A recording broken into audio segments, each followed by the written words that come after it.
Howdy and welcome to the show. Cooper's Code examines a legal issue and hits the highlights so we can all achieve the best results for our clients.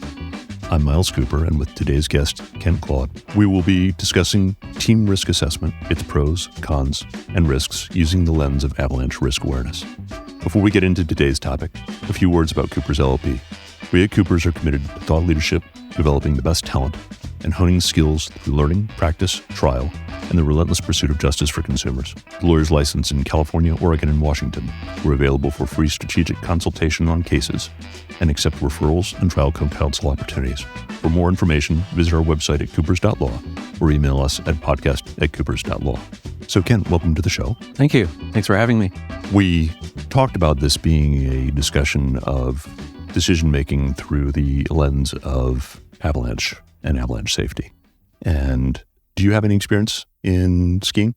I'm a lapsed skier and snowboarder. I gave it up, both of them, about 10 years ago because I wanted to save what was left of my right knee for mountain biking and for backpacking. So yeah, no longer. That makes a lot of sense. You have had a fair amount of experience in the mountains, though. Yeah, definitely backcountry hiking experience and a little bit of sort of beginner mountaineering. But in terms of avalanche, no, I'm not a ski mountaineer. I'm not a real mountaineer. I'm a beginner mountaineer. I've done a couple of beginner mountains. I suggested we pick this topic and follow along from the perspective of avalanche awareness. It follows a New York Times article where the author does a deep dive into decision-making and failures in decision-making. And the reason I thought that this was appropriate for trial lawyers and the work that we do is that we are constantly involved in risk assessment.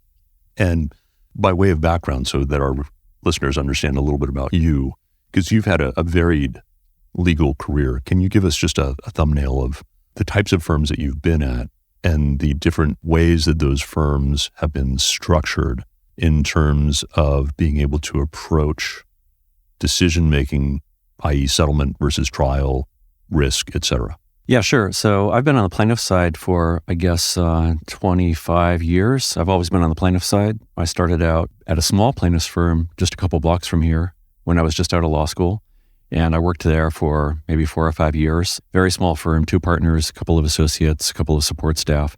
Sort of a classic small plaintiff's firm that handled a variety of different types of cases on the plaintiff side. Everything from representing cyclists to motorcyclists to pedestrians and sort of variety of typical plaintiff practice. From there, I went to what is very unusual in the plaintiff's world, which is a really large plaintiff's firm specializing in class action work. And we had about 50 or 60 lawyers. Very different culture, very different sort of approach to litigation, different approach to case selection. And I guess there's a variety of different ways of looking at the similarities and differences between a really big plaintiff's firm and a really small plaintiff's firm. So I don't know where to start on that.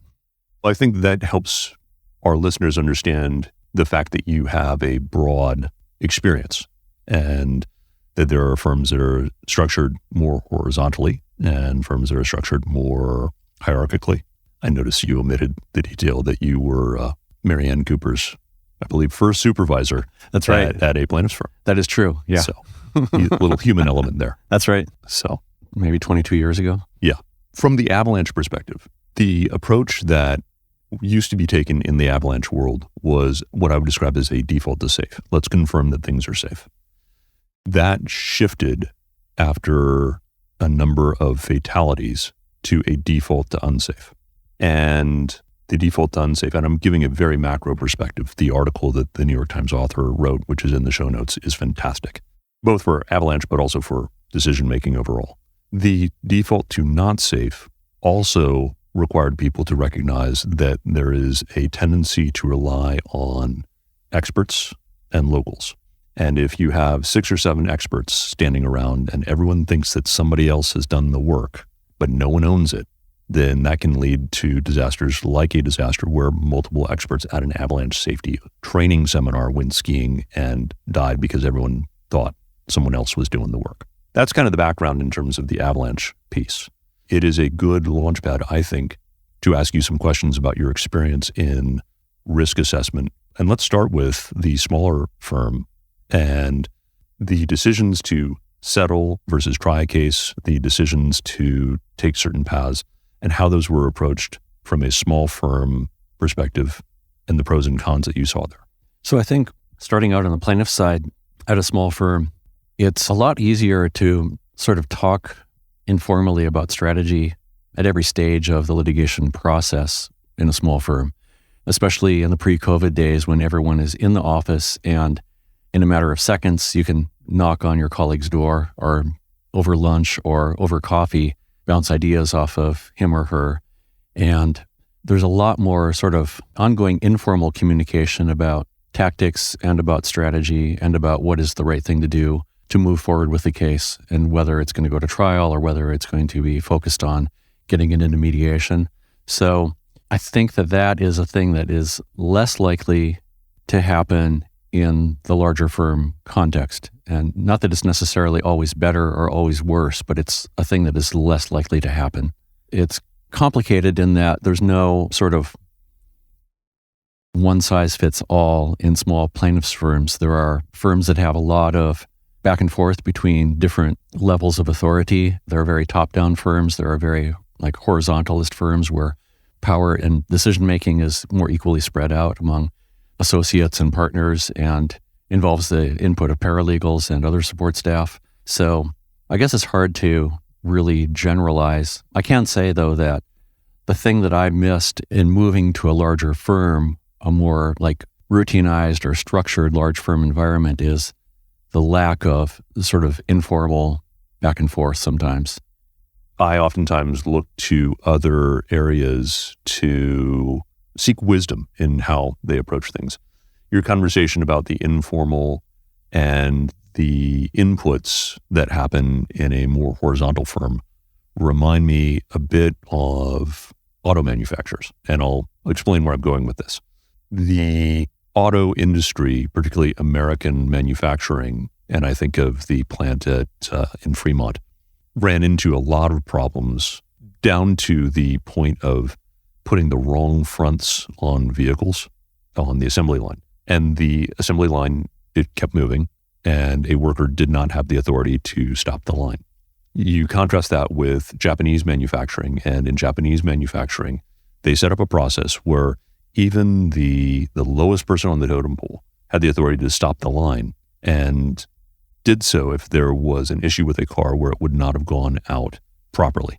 And as a result, Japanese manufactured vehicles had far fewer issues in terms of breakdowns, lemons, so to speak. And that was something that it took a little while for American manufacturing to catch up to, but made a big difference in terms of how manufacturers approach things. So one of the things I'm thinking about in a firm and on a trial team is making sure that we empower everyone to stop the line, so to speak. How does that sound to you? Yeah, that makes a lot of sense. And it makes me think about my big firm experience, in which I think it's unlikely that a paralegal or a young associate, A, feels comfortable stopping the assembly line, and B, is, even if he or she speaks up about it, is always going to be successful in getting the assembly line to stop. When you have multiple layers of very smart people, senior partners, senior associate, junior associate, paralegal, maybe some nurse experts, maybe some other support staff who have input and a lot of knowledge about the case. It's a different beast. It's more like steering a tanker ship when you try to set something in motion and it has to go through sort of the proper chain of command, and the power relations in the larger firm, I think, come into play more rapidly. And complex subject. I haven't really thought about it in a while, but yeah, I think there are definitely differences in who can stop the assembly line when something is about to go wrong. And I think what I would, whether it's a premise or a theory, the learning that I would take away and have taken away from the avalanche approach is that experts should be questioned. Don't just rely on it as, oh, well, they're the expert, it must be safe. And where I put that is, in the firm, I oftentimes am the trial lawyer who is going out on a case. And I have learned a lot, and I know a lot, and I also know that there's a ton that I don't know. And it's important from my perspective for people on the team to all have that willingness to step forward and say, something doesn't feel right. Trust your gut instinct, and everyone has the ability and is encouraged to step forward and say, have you considered this? This issue, everyone seems to be glossing over whatever it is, but this bothers me, and I think that we should spend some time and attention on it. Yeah, that makes a lot of sense. It also makes me wonder, at Cooper's, what is the process by which people are educated that they have the authority to question you? So is that something that is discussed regularly, or is this an assumption that everyone should speak up? How do you cultivate that in employees? One, I think it's important to raise, because the dialogue in my head does not come out of my lips as often as I think it should. And the broader answer to that question is, when we're getting ready for trial, we start typically 6 months out doing trial readiness meetings, where everyone who's going to be part of that trial team is there to chip in and have a conversation about where we are, what things we need to line up. And in those, it's very democratic. It's not a top-down piece. We do try and have an owner of every meeting. Meetings tend to go smoother when there is someone who is in charge of the meeting and the agenda, and we have a list that we go through. At the same time, we encourage anyone to chime in. The other piece that we encourage is, we know that in any meeting setting, there are introverts and extroverts. I tend to be an introvert. And in an introvert setting, unless I'm the leader of a meeting, I tend to contribute less to the meeting. I oftentimes will contribute to the concept post-meeting by reaching out and saying, hey, I didn't want to bring this up in front of everyone, but this issue is bothering me, and I think we should have a conversation about it. And I will encourage people in sessions, if you are less comfortable bringing something up in front of everyone, either because you're worried that you look like a fool because it's not a great question, or whatever the reason is, always come to me. Text me, call me. I'm open. And unfortunately, in our COVID world, it tends to be a text or a call. But I'm open and I want to hear it. And that encouragement also, I think, fosters that DEM process. I have had reaches out from the more introverted members of our team to say, this didn't come up, but I'm worried about the 1987s in a case. Oh yeah, that's not on our list. That 1987s meaning, the notices that you can send to the defense to produce documents or witnesses. And as we had this really wonderful checklist, somehow the 1987s had been left off the checklist, and a quiet person quietly brought it to my attention afterwards, and boom, we added it. Not a dumb question at all. Thanks for allowing me to turn the tables and start interviewing you on your podcast. That was my strategy. I see this as a dialogue, not an interview. So yeah, I think that makes a lot of sense. And it also seems like a wise approach in the small firm context, when no matter what we do to sort of flatten the power relations, there always is a hierarchy. There are the owners of the firm, the trial lawyers, the people who pay the bills, the primary decision-making. So as much as we try to flatten things, if we go down that route, there is always a power relation that has to be recognized. And I think what you describe is like a sane and healthy way to recognize power relations and incorporate input from other people. And historically in law firms, and larger law firms at least, there's less recognition of that. And I can tell you from my experience coming into a large and very successful plaintiff's firm as a mid-level associate, there are meetings involving sort of case evaluation or thinking about what potential cases to be involved in, where I'm going to be really hesitant as even a mid-level associate to contradict someone who has been practicing in this area of the law for 20 or 30 years, especially when one of those people may be literally the person who wrote the book on class action litigation, or someone who defined what federal multi-district litigation practice is and has been doing this for a really long time. Added to that is the sort of time pressures of getting things done that are based on the meeting agenda and not basically rocking the boat or consuming more time or drawing attention to oneself in a way that may upset the assumptions in the power relation. So for me, it was something that was interesting to navigate in moving from a small firm into a larger firm. It's an interesting subject. I think a firm does that at its peril. And the reason I say that is even the experts sometimes make mistakes. And unless you cultivate the willingness of people to step forward, I think there are a lot of great ideas that can be overlooked, and also a lot of risk analysis that might not be heard. At the same time, if someone is listening to this and works at a firm that is hierarchical like that, I would not recommend that that person starts raising their hand and barking at the person who wrote the book. Having been at other firms, There are always egos involved in this field, and that won't change. There are ways to approach that. And again, whether it's the introvert approach or the politics approach, you don't question the leader in a hierarchical meeting in front of everyone. You can, however, and if the person doesn't cultivate this relationship, you can try to reach out and say, hey, I didn't want to bring this up in front of everyone, but have you thought of this particular thing? And hopefully that would raise a flag and cause somebody to pay some attention. And there is a way to lead and contribute while not being sand in the gearbox, so to speak. Yeah. Did you ever see anything like that in your larger firm? Yeah, and to the credit of this larger plaintiffs firm, I think that the senior partnership was more or less responsive to getting feedback. I would say that the workflow was not set up in a way that would necessarily encourage people to step out of the chain of command and question decision-making, but I think it definitely was possible. So I can say that when I ultimately became a junior partner at that firm and was sort of training and mentoring young associates, new associates, and working with paralegals, I would try to remain open to actually solicit input from people with less experience, especially when it came to questions like, is this witness going to be credible? Does this story make sense? Is a jury going to like this type of evidence? Questions that are more in the realm of common sense, I think, are sometimes overlooked by us as we get siloed into our legal practice. And it's helpful to have feedback from other people in the firm who might not be lawyers. And I would always try to, maybe not with the intent of leveling power relations, but with the practical intention of just getting input from people who are not lawyers and whose thinking has not been so channeled or routinized by law school and then by the practice of law. And one thing that I would do would be to ask a non-lawyer to read a draft of a brief and just ask, does this make sense? Is the common sense argument apparent here, or is it nonsense? I think there are ways that smart managers can bring people into the fold of making decisions in a way that does not put them in the place of practicing law, but also will allow them to participate in meaningful decision-making in the firm. So that's one way of, I think, sort of flattening the power relations.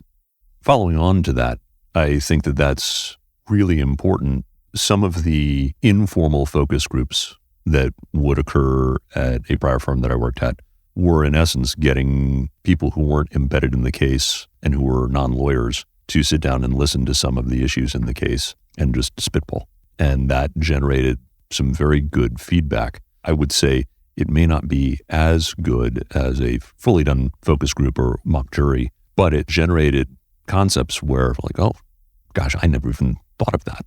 And it was an important exercise to make sure that we didn't overlook things. Yeah, it makes a lot of sense.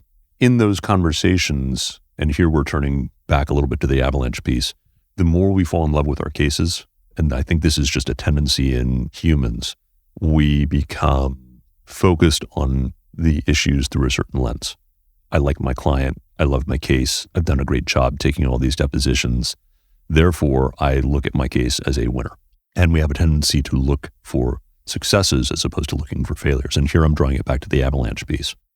And this is where I think it's important when we talk to other people on the team, to non-lawyers, to ask them to highlight the failures. What doesn't sound right to you? Is that part of the conversation you would have when you were giving a brief or having a conversation with folks? Yeah, absolutely. Yeah, and that makes a lot of sense. And people who have not gone to law school can provide a lot of really important information that we might overlook. In the Heidi Julewitz article you mentioned in the New York Times that we're talking about, there's an idea, I think, of pre-mortem analysis. Maybe that came from your outline and not from Heidi Julewitz, I don't know, but looking for what is unsafe, as you mentioned, instead of what's safe. And I'm wondering, in your practice, what are the highlights of what you look for as unsafe when you're thinking about taking a case? I think that when we're evaluating whether to take a case, we're looking for issues that may derail it with a jury, and that's somewhat of the pre-mortem analysis. I think it is also, to kind of broaden the scope, I think you reach a certain point in your career where within about 10 seconds of talking with the potential client, you know if there is a there there. And that's, facts may come out, other pieces may come out, but this is not facetious. It's, you will hear the tone of the voice. Even before you get the full explanation of the facts, you'll get a sense that this is going to go somewhere or this is not. And the challenge there is to not default to safe when your gut instinct tells you that there's a there there.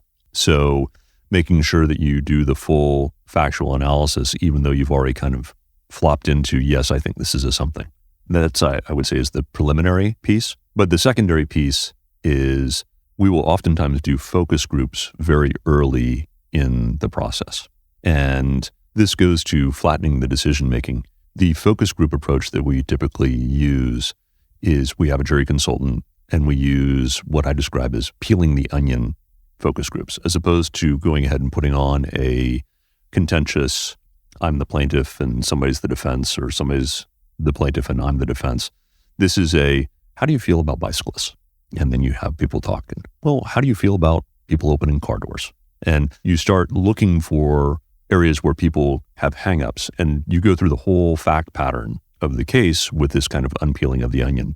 In doing so, you hear a lot of issues where your initial response, by the way, on these is, I hate these people.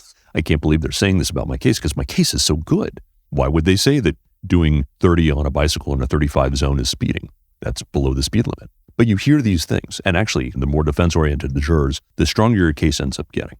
So when you talk about a premortem analysis, if you do that very early in the process, you understand what discovery you need to do. And, okay, well, they need an answer as to whether a helmet would make a difference in electrocution at 12,000 volts.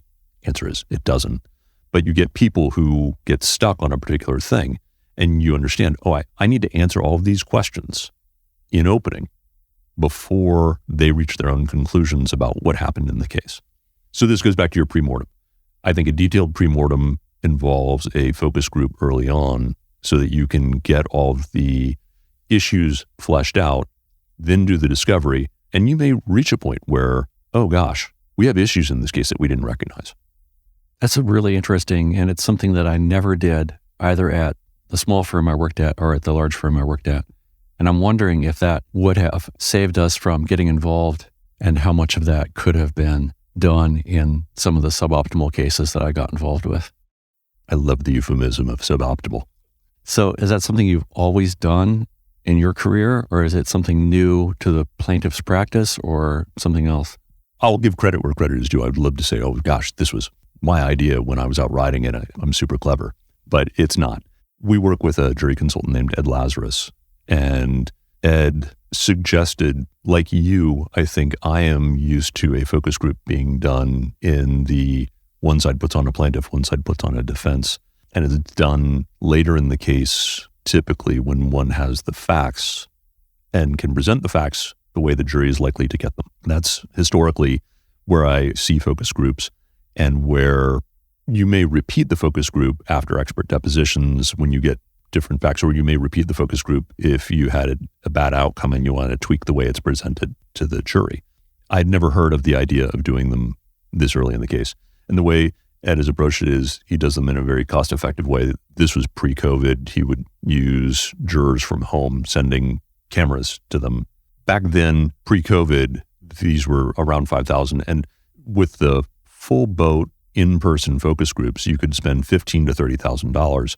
The way he would approach it is 3 focus groups, one at the beginning, one in the middle, one after expert discovery, all of them these lower cost approach. So you're still spending about $15,000 on the case, but you're doing it in a way where the initial one is telling you what discovery you need to do. The middle one is telling you to the answers to that discovery, get you where you need to be. And the last one tells you, now that you have all the experts in the can, is it sending it in the right direction? All of these are kind of thematic development. So not our idea, but one that has been invaluable in developing the discovery for a case. And this is the siloed issue. We think, oh gosh, I've been doing this for 20 years. I know all of the things to discover. And it's when you're chatting with somebody in the checkout line or your non-lawyer friend about the case where they will ask you a question. Oh, did the person have on their helmet? Well, it doesn't matter that they had on their helmet. They were run over by an 18-wheeler. But for some people, that's an issue. Yeah, that's really interesting. I have to say, my focus group experience is really limited. We tended to not do them at the larger firm I was at because what I was doing was predominantly multiple plaintiff mass tort litigation. And I don't think there's a way to really focus group dozens of different individual cases when there are so many common issues and also so many unique issues with respect to individual injuries caused by a medical device or a recalled defective drug. But, it's interesting to think of in terms of the sort of one-off or more unique cases. Yeah, I don't know if that is a thing that people do in mass tort practice before or at the outset of getting involved in a case. I'm sure some people do. I just don't think that we thought it was necessary or it didn't come up or no one suggested it. But I know that the pretrial focus group is a thing that would happen. But yeah, I'd never thought of doing it in multiple stages along the way. Yeah, it's been a tool that we've really enjoyed and benefited from, I think. And I think that it's a learning that I would want to share with other lawyers because I think there are two issues commonly with focus groups. One is this belief that it needs to be later on in the process, and two is cost. The other piece is any case worth trying is worth focusing. The cost of cases are so high at this point anyway that if you don't focus the case beforehand to kind of get a sense of where a jury might go with it, and this goes back to risk assessment, right? With a focus group, you're going to get feedback on your potential risks, and that can help you get a much better sense of whether the case is likely to go the way you want it to go or not, and then start making some hard decisions if the case has flaws. Did you ever have a case large enough where you thought it was potentially problematic enough where you did a focus group prior to entering into the representation? No, I haven't. We have had cases where we've taken a case, we have developed the case, and the information in the case turned out to be different than the initial presentation. And I talk about euphemisms. What I mean by that is you get into the case and there are problems with the evidence. All the eyewitnesses come out saying something opposite than your client. And this is not unusual. Given how poorly police reports tend to be written, you will oftentimes find out that what the eyewitness told the police officer is completely different than what the police officer remembered to write down by the time they got around to writing the report. Yeah, absolutely. So you can end up in a situation where you think the case is great and the case goes sideways, and ultimately you have to either withdraw or resolve the case for far less than you wanted to. Yeah, police reports are a funny thing in personal injury litigation, and depositions of first responders can be a funny thing too. When I guess it's your job to respond to multiple similar incidents every week or every month, you maybe don't have the best recollection of the individual event, which is my case, and trying to remember what was said at the scene, what you said at the scene. I've always been surprised in taking a deposition of a ambulance crew member or a paramedic, EMT, police officer, just how little that witness actually remembers of what happened. Very similar experience. And I think the two things that I always worry about with that are, we do a lot of bicycle cases, and police officers spend 90% of their time behind the wheel of a cruiser. And so they have what we call a windshield perspective. They see all the cyclists who blow through stop signs, carrying one cup of coffee in one hand and flipping them off with the other. That was me. They don't see the 95% of cyclists who are doing the right thing. It's the 5% who are doing the wrong thing that stick out in people's memory. Yeah. And that oftentimes colors the way that they approach a report.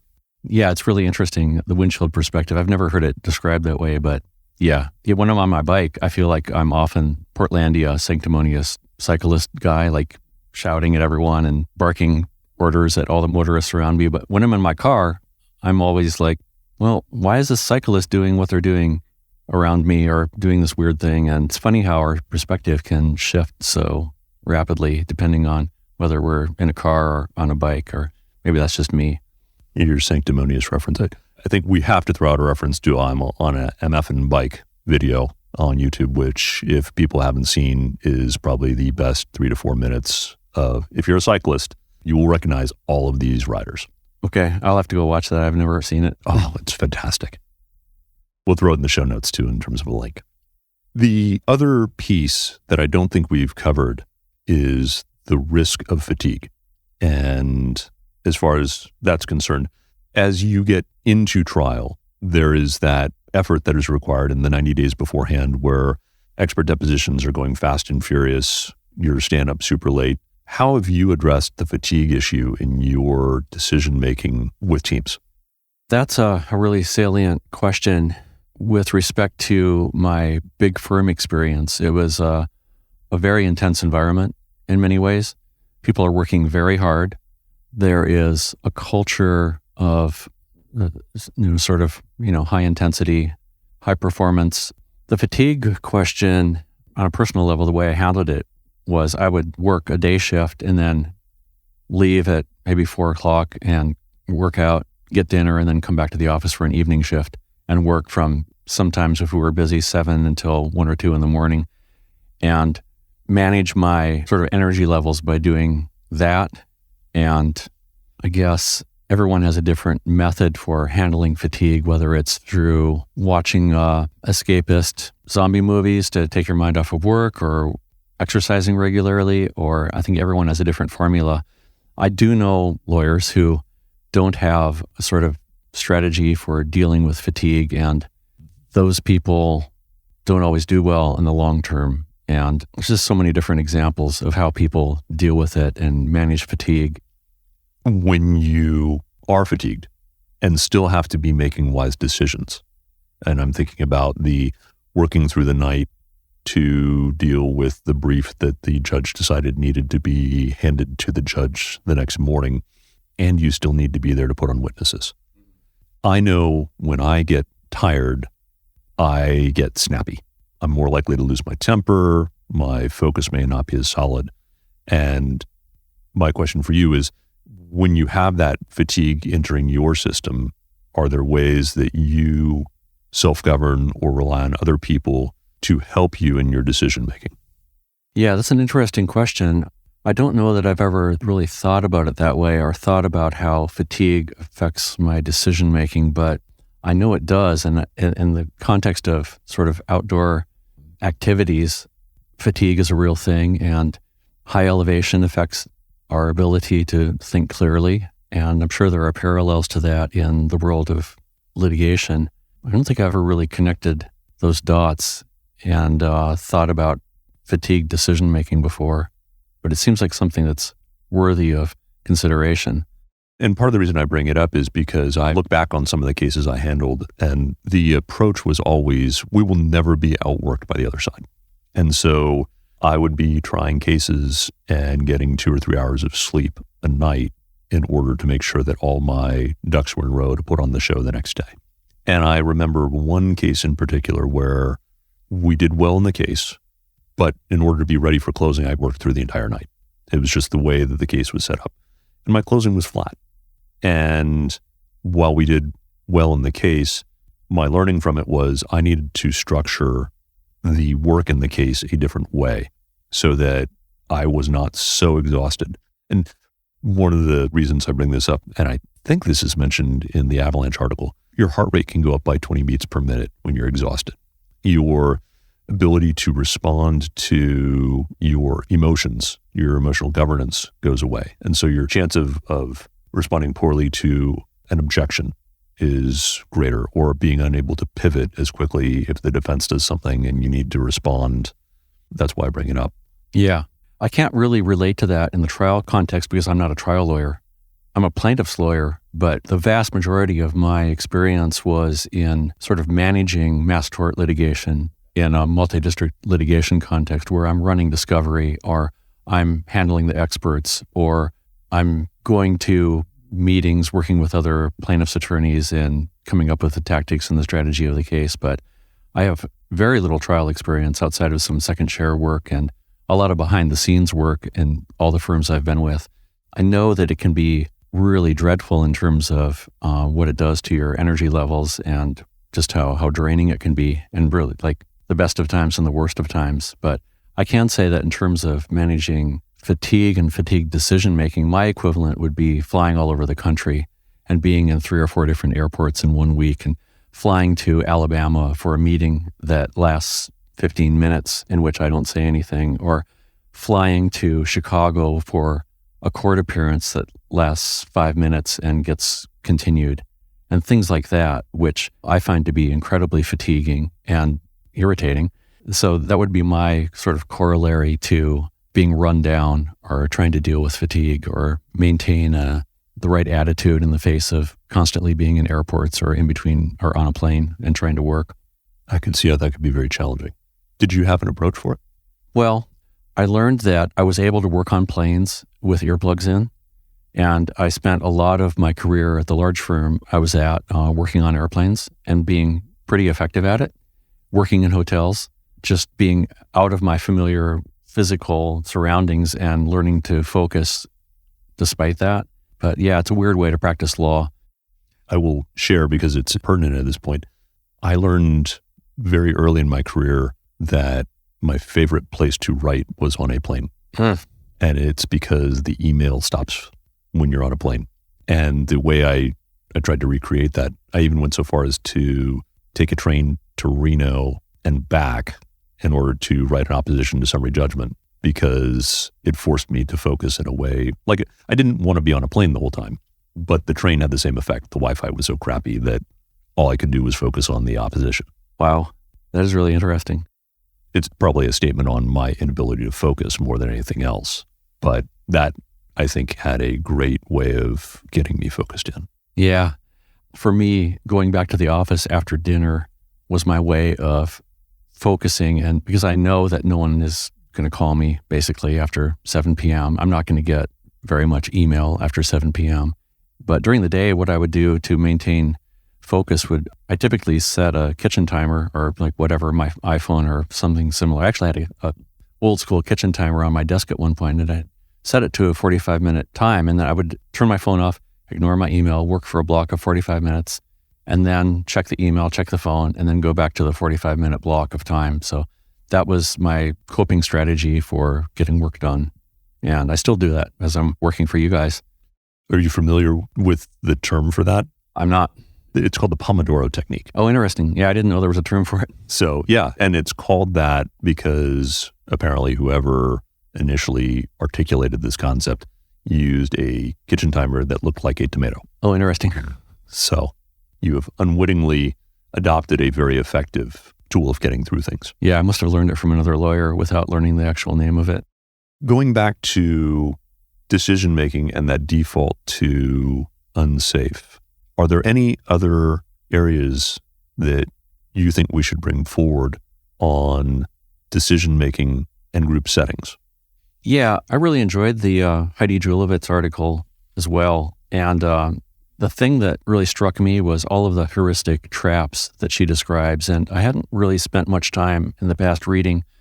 She references the Kahneman and Tversky work on heuristic traps. And I knew a little bit about Kahneman and Tversky. I've never read their work, but I'd sort of heard of it in passing. But it made me really question which of these heuristic traps are relevant to the litigation practice. And one of them that she raises is the familiarity trap. And that made me think, in your practice, for example, like when you see an injured cyclist case and it looks like the several dozen that you've done before that, is it easy to just assume that the next injured cyclist case is going to be something you want to handle, or does it lower our threshold for really scrutinizing a case when everything that comes in looks like something I've successfully done in the past?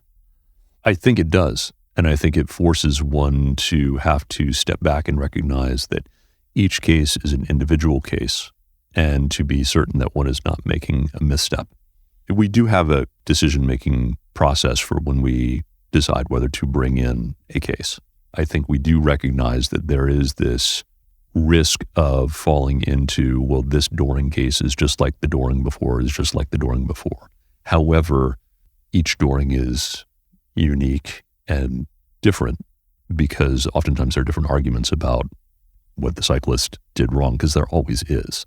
even though Adoring is a straightforward case, you'll get these positions taken by the insurance company or the defendant that are baloney. Uh-huh.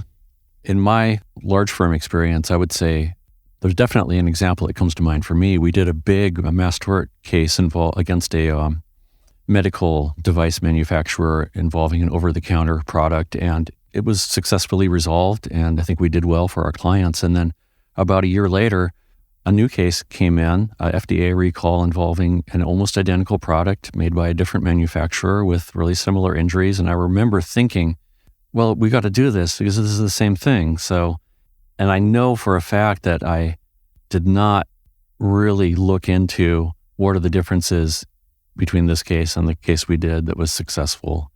And fortunately, the second case came out well, but I can recall thinking, well, we're just going to jump on this because we know this area of the law. And I don't remember really spending a lot of time thinking, well, what's the jurisdiction? What's the venue? Is this corporation going to handle litigation differently? What is the nature of the recall different? Was it ordered by FDA? Was it voluntary? Or the nature of the injury is more or less difficult to prove? Is there a signature injury? All of the kind of stuff that I would really look at. I'm sure I looked at some of that, but when I read the word familiarity trap, that's what came to mind. And I think that I could and should have spent more time looking at how the case could have been unsafe. And I'm sure there are lessons to be learned from situations like that. But the counterexample to the familiarity trap for plaintiff's lawyers, well, for me as a plaintiff's lawyer, is an example is a potential medical negligence case against an emergency room physician, which in my experience is something that most California plaintiff's attorneys are going to be no thanks, because we know MICRA, we know the law is set up to protect emergency room physicians. So we just know we're not going to take this case because we're familiar with the law and it's not going to come out well because it's so difficult. And I think that the counterexample is, well, we assume that it's unsafe, but it's really, there have been serious injuries committed by medical negligence occurring in emergency departments. And we have, in the past, I have looked at some of them and I agreed to be involved in some of them. And they turned out, we were able to get good outcomes for our clients. So I think that familiarity trap works both ways in assuming that something is safe or assuming that it is unsafe and breaking the thinking out of the default mode. I think that is a great point, because I think that you're absolutely right. There are two different variants of it. And one of them is that's not going to be a case. And the medical negligence category is a great example of that. Big red flag for a California plaintiff's attorney. Well, it's reached the point at this point with our firm where we do not handle medical negligence. We refer it all out. And part of the reason is because it is such a specialized field. The people who do well there are the people who I think are very good at analyzing the risk and whose medicine, not orthopedics like a lot of what we do on a day-to-day basis, but who are almost people who should have become doctors. And those tend to be, it's their passion. So I think you're absolutely right, though. There are good cases that people will default to not taking because of the view. Yeah, well, I definitely know it's possible to succeed in those areas of the law that the conventional wisdom says are difficult, because I've done it once or twice, and I know there is a very well-regarded firm here in San Francisco that you and I both have friends at who specialize in medical negligence, and they know what they're doing, and they've been able to get great outcomes for clients, so we know it's possible. But yeah, to me, it's been a familiarity trap too, to think, well, this is not going to go anywhere. One of the heuristic traps mentioned by Heidi Julewitz in her Avalanche article is social facilitation, the trap of social facilitation. In other words, everyone else is doing it, so it must be okay. And I actually do have a couple of sort of mountaineering or hiking examples in my own life. So one of my beginner mountains, Mount Adams in Washington, is something I did a couple years ago, and we were camped on the approach and basically, high wind, almost whiteout conditions, trying to decide if we're going to try the summit. And it's not Everest; it's a beginner mountain. The summit, it's not technical. It requires maybe ice axe and crampons, but no ropes. So it's not super high risk, but it is something where you have to be aware of not getting lost in whiteout. And I remember thinking on Mount Adams, well, we see other people who are attempting it, and it must be fine because the other people out here are probably people who know what they're doing. And with hindsight, after having read the Julovitz article and after having thought about social facilitation trap as it's described in the article, I wonder, what was I thinking? I don't know anything about these other people on the mountain. This may be their first mountain too. I'm assuming that because they have nice gear or because they're acting or talking a certain way that they know what they're doing. So that's one example I can think of from outdoor experience.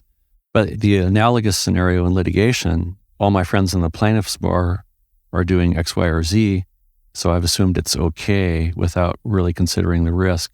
I was trying to think of an analogous example in litigation, and I really couldn't think of one, but I know it happens. Is that something that you relate to? Like everyone else is doing it, so it must be okay?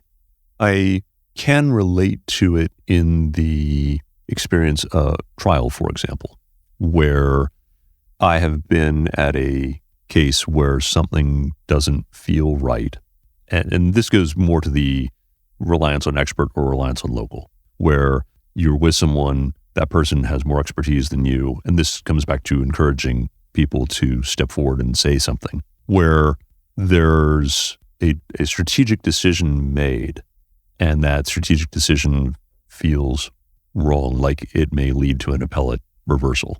And I think there are a lot of lawyers, young lawyers or paralegals, who would not be willing to come forward and say, hey, you know what, I don't think we should do this.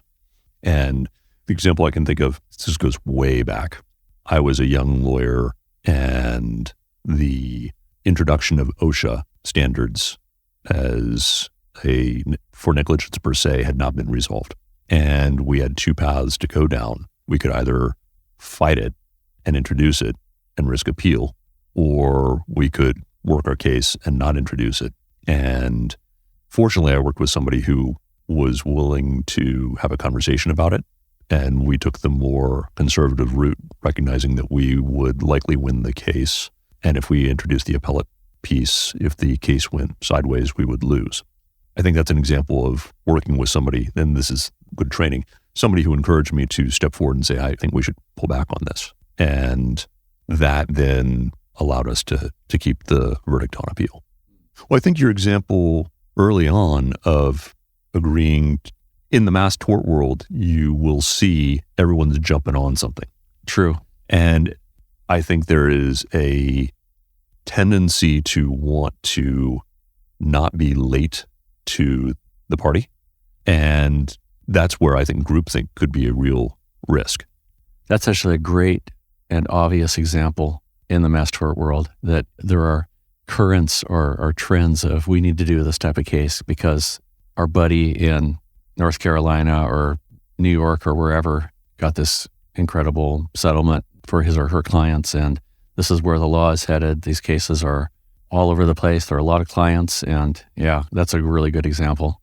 In my last firm, that was something that I probably should have been more cognizant of, and just the sort of jump on the bandwagon, whether it's the social facilitation or the other one that she mentions, which is social acceptance trap, which is we want to look good or look competent or look accomplished in our field, so we do things that may be above our skill level. And that's something that I have wondered about, because from time to time I've wanted to jump into a new area of the law, maybe Section 1983 civil rights cases, and because they're maybe interesting or fun or sexy, but there is this like sort of desire to expand our practice or expand our knowledge, but also not get in over our heads and not just jump on the bandwagon. So you're saying you do not want to be the Elizabeth Holmes of the plaintiff's world? Oh, she's on her way to prison, or was she able to delay that again? I just saw a headline about her. As of this moment, I believe she is supposed to report May 30th. It's kind of the fake it till you make it. Hers is an extreme example. Yeah. Fraud it till you make it. Yeah, involving a lot of felony misconduct. Yeah. But there is that concern when you're looking to expand. Yeah, absolutely. Yeah, that's a really interesting dynamic too, is how do we sort of expand our practice and not do something that we're not actually qualified to do. I think the way that I've seen that done very successfully is to co-counsel and ally. This is where you go to an expert and say, I am interested in learning this, and I'd like to co-counsel with you in order to learn this, but I am being transparent that I want to learn as part of this process. And we've done that in areas where we want to explore. We also are oftentimes approached where somebody wants to learn how to be a trial lawyer. Trial lawyers are getting to be fewer and fewer because of the cost of going to trial. And so having the opportunity to help somebody learn how to be a trial lawyer so that they can be better for their clients is great. And us having an opportunity to work with somebody. The 1983 is a great example.